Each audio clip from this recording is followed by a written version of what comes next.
Hi friends, இதுதான் நம்ம தென்னந்தோப்பு. நம்ம கொட்டாயிலேருந்து இங்கே வரத்துக்கு ஒரு 200 மீட்டருங்க. அதிகமாக நம்ம தென்னந்தோப்புக்கு வரமாட்டோம்.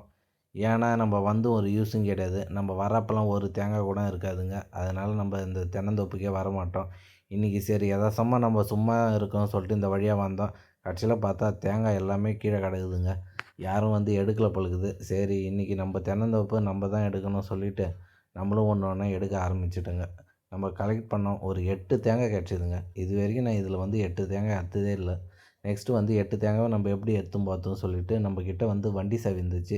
அது எல்லாம் மொனையில புடிச்சு நம்ம உரிக்க ஆரம்பிச்சுட்டோம். அதுமாரி உரிச்சுட்டு நம்ம காய வந்து கட்ட ஆரம்பிச்சிட்டோம். இதுமாரி கட்டி எடுத்துன்னு போனா 8 தேங்காய் ஈஸியாக எடுத்துன்னு போலாங்க. நார்மலா ஒவ்வொரு தேங்காவும் நம்ம எடுத்துன்னு போனோம்னா கையால் எடுத்துன்னு போனா செட் ஆகாது. நம்ம இதுமாரி முடிச்சு போட்டு நம்ம எடுத்துன்னு போனா ஈஸியாக எடுத்துன்னு போகலாம். எந்த அளவுக்கு ஒரு 8 தேங்காவும் ஒரே கையில் எடுத்துக்கணும் பாருங்க. நெக்ஸ்ட்டு நம்ம வேறு செருப்பு போடாமல் வந்துட்டோம். தொட்டா தண்ணி முள்ளு எந்த அளவுக்கு இருக்குதுன்னு சொல்லிட்டு பாருங்கள். நெக்ஸ்ட்டு இதுதான் நம்ம குடோனு. நம்ம குடோனில் எடுத்தாந்து நம்ம போட்டாச்சு. Bye friends. மறக்காம சர்ப்ரைஸ் பண்ணுங்க. தேங்க்யூ.